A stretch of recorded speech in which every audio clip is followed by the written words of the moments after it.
ولیوں کی بارگاہ سے، ولیوں سے محبت کرنے سے، نیک لوگوں سے محبت کرنے سے ملتا کیا ہے؟ توجہ ہے؟ ملتا کیا ہے؟ آج اگر کسی کی کوئی اولاد نہ ہو، شادی کو کئی سال گزر گئے ہوں، اور اگر اولاد نہ ہو تو آج ولی کی بارگاہ میں چاہے بھائی ہو یا بہن ہو، دامن پھیلا کر کے دل سے مانگ لے، مولا صنم شاہ بابا کا صدقہ اولاد کی شکل میں عطا فرما دے، سبحان اللہ، تو نہ جانے کتنوں کی گودے بھر جائیں۔ اگر کسی کا کام اچھا نہ چلتا ہو تو آج دل میں یہ تمنا اور آرزو لے کر کے بیٹھے، اللہ کے ولیوں کی وہ شان ہوتی ہے، ذرا سنو۔ ہندوستان کے راجہ عطائے رسول غریب نواز کا نام سنا ہوگا۔ راجستھان میں ایک جگہ جس کا نام چتور گڑھ ہے، وہاں کا ایک نواب وہ اعلیٰ حضرت سے مرید ہوا، مگر کہتا یہ تھا میں راجستھان میں ہوں، مرید اعلیٰ حضرت سے ہوں گا۔ اعلیٰ حضرت نے کہا مرید تو مجھ سے ہوا، مگر سن لے اگر کوئی ضرورت پڑے، پریشانی پڑے، کہیں اٹک جائے تو غریب نواز کو یاد کر لینا، انشاءاللہ بیڑا پار ہو جائے گا، سبحان اللہ۔ اب جب بھی اس کی گاڑی اٹکتی تھی، جب بھی اس کا معاملہ اٹکتا تھا، وہ غریب نواز کو یاد کر لیا کرتا تھا، اس کی پریشانی نکل جایا کرتی تھی۔ ایک دن ایسا ہوا اس پر ایک ایسا الزام لگ گیا، قتل کا الزام لگ گیا۔ انگریز حکومت تھی، برٹش حکومت تھی ہندوستان پر۔ اللہ اللہ سنو، ان نواب صاحب کو پھانسی کا حکم ہو گیا کہ 14 دن کے بعد اب پھانسی ہوگی۔ انہیں قید خانے میں بند کر دیا۔ 14 دن کے بعد اب نواب صاحب کو پھانسی ہوگی۔ لوگ ملنے جا رہے ہیں، لوگ ان سے باتیں کرنے جا رہے ہیں، نواب صاحب کہاں سنا معاف کر دینا۔ جب 10-12 دن گزر گئے، نواب صاحب کو وہی بات یاد آئی جو اعلیٰ حضرت نے کہی تھی، اگر کبھی پریشانی میں الجھ جائے تو غریب نواز کو یاد کر لینا۔ رات کو اعلیٰ حضرت کو یاد کیا اور غریب نواز کو یاد کیا اور بڑے پیر صاحب کو یاد کیا، اللہ کے ولیوں کو یاد کیا۔ کہا میں تو لاوارث نہیں ہوں، میں تو ولیوں کا چاہنے والا ہوں۔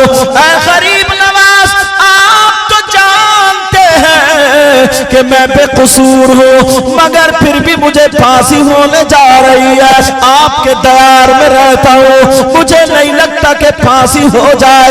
رات کو روتا روتا دعا کرتا کرتا سو جاتا ہے۔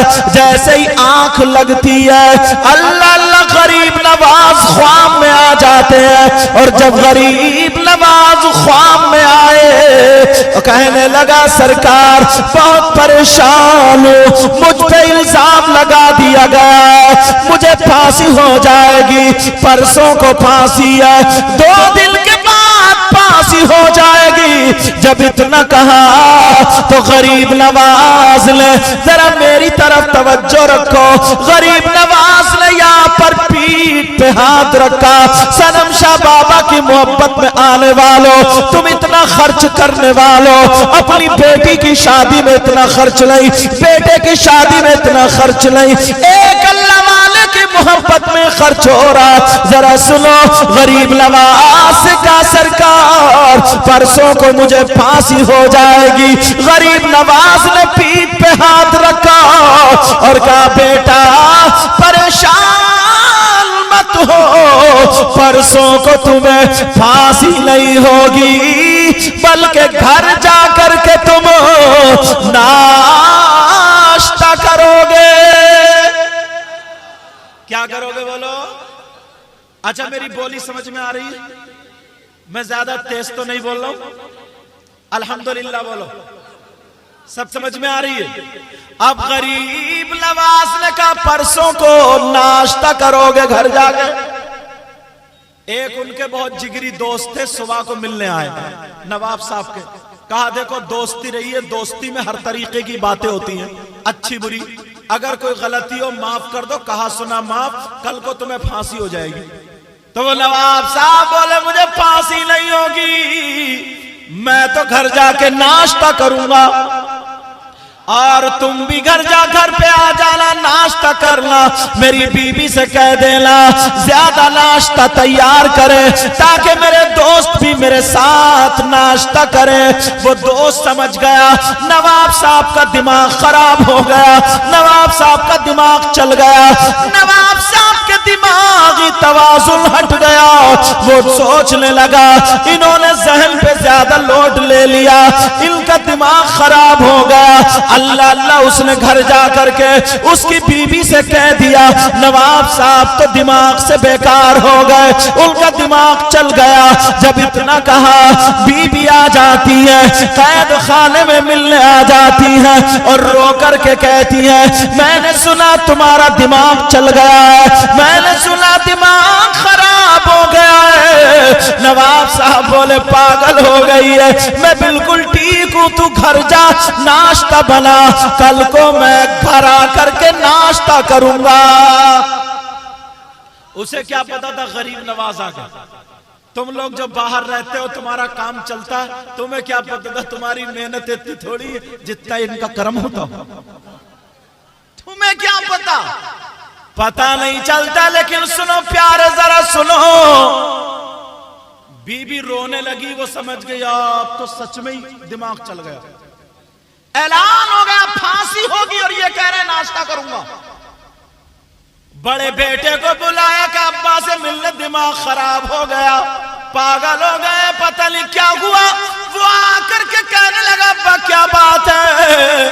نواب صاحب نے نکالا جوتا، کہا اتنے ماروں گا کیوں پوچھنے آ رہا ہوں، میں بالکل ٹھیک ہوں، جاؤ گھر جا کر کے ناشتہ بناؤ، کل کو ناشتہ کروں گا، جو بھی آئے سب سے کہے ناشتہ کروں گا۔ اللہ اللہ سب سمجھنے لگے دماغ خراب ہو گیا، مگر کیا پتا تھا غریب نواز کا نظر کرم ہو گیا۔ ارے جس پر نظر کرم ہو جائے اب وہ اس کو تو بچا ہی لیا کرتے ہیں۔ اللہ اللہ وہی دن آ گیا جس میں ان کو پھانسی ہونی تھی، سارے لوگ جمع ہو جاتے ہیں، انہیں بگی پہ بٹھا دیا، پھانسی کے لیے لے جایا جا رہا ہے۔ نواب صاحب کہہ رہے تم گھر جاؤ ناشتہ بناؤ، میں ناشتہ کروں گا۔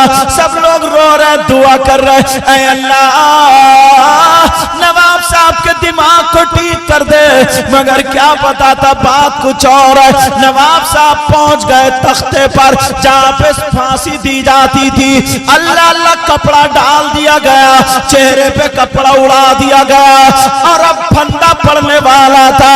انہوں نے غریب نواز کو یاد کیا اور کہا غریب نواز آپ نے تو کہا ناشتہ کروں گا، یا تو پھانسی ہو رہی ہے۔ اللہ اللہ پھندا پڑنے والا تھا، اتنے میں قاصد آ گیا اور آ کر کے رقہ دکھانے لگا، کہا سنو آج ملکہ وکٹوریا کے تاج پوشی ہو رہی ہے، اس تاج پوشی کی اس کی وجہ سے ملکہ وکٹوریا نے یہ اعلان کر دیا آج جس کو پھانسی ہونا تھی سب کو معاف کر دیا۔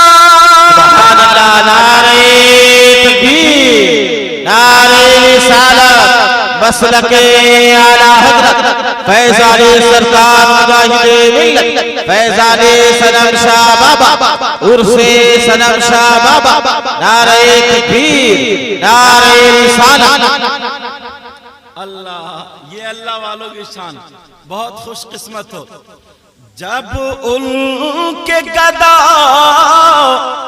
پڑھ دوں ایک شعر، سننا چاہ رہے ہو؟ کون کون سننا چاہ رہے ہو؟ ہاں ویسے بھی ہاتھ اٹھانے میں تو ہم لوگ سیلف سٹارٹ ہیں، مولانا لوگوں نے، ہم جیسے مولانا اور شاعروں نے تمہیں سیلف سٹارٹ کر دیا۔ اب تم دیکھتے ہی نہیں بات جائز ہے ناجائز، پھڑاک سے ہاتھ اٹھا دو گے، پوری بات سنتے ہی نہیں پھر بھی ہاتھ اٹھا دیتے ہو۔ سننا چاہ رہے ہو نا؟